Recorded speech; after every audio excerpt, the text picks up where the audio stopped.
ಜಿಲ್ಲೆಯಲ್ಲಿ ಪ್ರತಿಯೊಂದು ದಿನ ಒಂದೊಂದು ಘಟನೆಗಳಾಗ್ತಾ ಇದೆ ಬಂಧುಗಳೇ. ಹೀಗಾಗಿ ಪತ್ರಕರ್ತರು ಆತಂಕಕ್ಕೀಡಾಗಿದ್ದಾರೆ. ಅವ್ರಿಗೆ ಯಾವುದೇ ರಕ್ಷಣೆಗಳಿಲ್ಲ ಈ ಜಿಲ್ಲೆಯಲ್ಲಿ.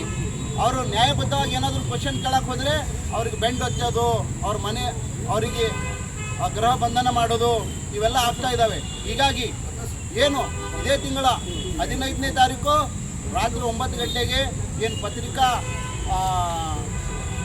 ಮೀಡಿಯಾ ರಿಪೋರ್ಟರ್ ಏನು ಅಲ್ಲಿ ಏರ್ಪೋರ್ಟ್ ರಸ್ತೆಯಲ್ಲಿ ಹೋಗ್ತಿರುವಾಗ ಆ ಗಿಡ ಸಸಿಗಳು ನಡುವಾಗ ನೋಡಿ ಕ್ವಶನ್ ಕೇಳಲಿಕ್ಕೆ ಹೋದರೆ ಅವರಿಗೆ ಅರಣ್ಯಾಧಿಕಾರಿಗಳು ಥಳಿಸಿ ಮತ್ತೆ ಒಂದು ಪ್ರೈವೇಟ್ ವೆಹಿಕಲಲ್ಲಿ ಎರ್ಟಿಗಾ ವೆಹಿಕಲಲ್ಲಿ ತೊಗೊಂಡೋಗು ಇಡೀ ಜಿಲ್ಲೆಯಲ್ಲಿ ಸುತ್ತಾಕಿ ಅಪಹರಣ ಮಾಡಿ ಅವರಿಗೆ ಆಮೇಲೆ ತಂದು ಗಾಂಧಿ ಪೊಲೀಸ್ ಸ್ಟೇಷನ್ ಹತ್ರ ಬಿಡ್ತಾರೆ.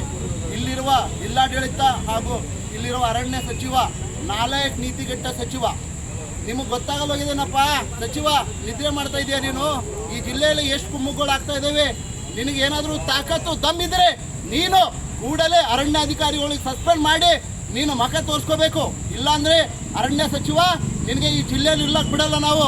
ಏನು ತಿಳ್ಕೊಂಡಿದ್ಯಾ ನೀನು? ನಿನಗೆ ತಾಕತ್ತು ದಮ್ಮಿದ್ರೆ ನೀನು ಕೈ ಮಾಡಿದ್ದು ಒಂದು ಪತ್ರಿಕಾ ರಿಪೋರ್ಟರ್ ಮೇಲೆ ಕೈ ಮಾಡಿದ ಅಧಿಕಾರಿಗಳ ನಿಯಮಾನುಸಾರ ಅಂಥೇಳಿ ಆದೇಶ ಆಗ್ತೀಯಾ 17ನೇ ತಾರೀಕಿಗೆ? ನೀನು ಎಷ್ಟು ಕೊಬ್ಬಿದೆ ನಿನಗೆ ಗೊತ್ತಾ?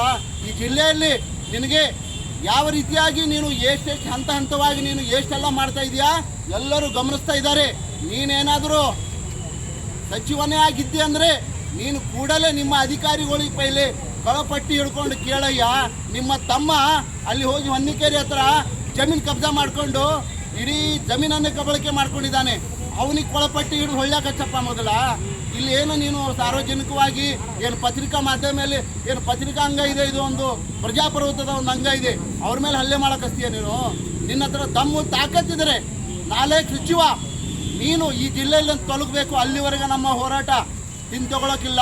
ನೀವು ಸುಳ್ಳು ಕೇಸುಗಳನ್ನು ದಾಖಲೆ ಮಾಡಿ ನಮ್ಮ ಪತ್ರಕರ್ತರಿಗೆ ನಾವು ಬೆದರಿಸಿ ಕೆಲಸ ಮಾಡ್ತೀಯಾ? ನೀನು ಒಂದು ನಾಲ್ಕು ನೀತಿಗೆಟ್ಟ ಸಚಿವನಾಗಿರೋದ್ರಿಂದ ನಾನು ಖಂಡಿಸ್ತೀನಿ.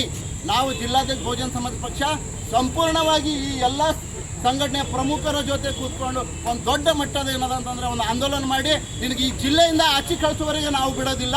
ಇದು ಖಡಾಖಂಡಿತವಾಗಿ ಜಿಲ್ಲಾಧಿಕಾರಿಗಳು ಹಾಗೂ ಜಿಲ್ಲಾಡಳಿತ ಕೂಡ ಇದರಲ್ಲಿ ವೈಫಲ್ಯ ಆಗಿದೆ. ಯಾಕಪ್ಪ ಅಂತಂದರೆ ಇಷ್ಟೆಲ್ಲ ಘಟನೆಗಳಾದರೂ ಯಾರಿಗೂ ಬಂಧಿಸಕ್ಕೆ ರೆಡಿ ಇಲ್ಲ. ಅರಣ್ಯ ಅಧಿಕಾರಿಗಳು 4 ಜನರ ಮೇಲೆ ಕೇಸ್ ಆಗುತ್ತೆ, ಅಟ್ರಾಸಿಟಿ ಕೇಸು, ಅವ್ರಿಗೆ ಬಂಧಿಸಕ್ಕೆ ರೆಡಿ ಇಲ್ಲ ನೀವು ಇಲ್ಲಿವರೆಗೆ. ಮತ್ತು ಪ್ರೈವೇಟ್ ವೆಹಿಕಲಲ್ಲಿ KA38N ಆ ಗಾಡಿ ನಂಬರ್ ವೆಹಿಕಲ್ ಇದೆ, ಆ ಗಾಡಿ 1403 ಆ ಗಾಡಿಯಲ್ಲಿ ಅವರಿಗೆ ಮೀಡಿಯಾದವ್ರಿಗೆ ತೊಗೊಂಡು ಇಡೀ ಜಿಲ್ಲಾ ಸುತ್ತೊಡ್ದು ಅವನಿಗೆ ನೀನು ಜಾತಿ ಯಾವುದು, ನೀನು ಯಾವ ಊರಿದವನು, ನೀನು ಏನು ಮಾಡ್ತೀಯ ಅಂತೆಲ್ಲ ಕೇಳೋದಳು. ಇಷ್ಟೆಲ್ಲ ಘಟನೆ ಆದರೂ ಕೂಡ ಕಣ್ಣು ಮುಚ್ಕೊಂಡು ಕೊಡ್ತೀರಾ ನೀವು ಅಧಿಕಾರಿಗಳು?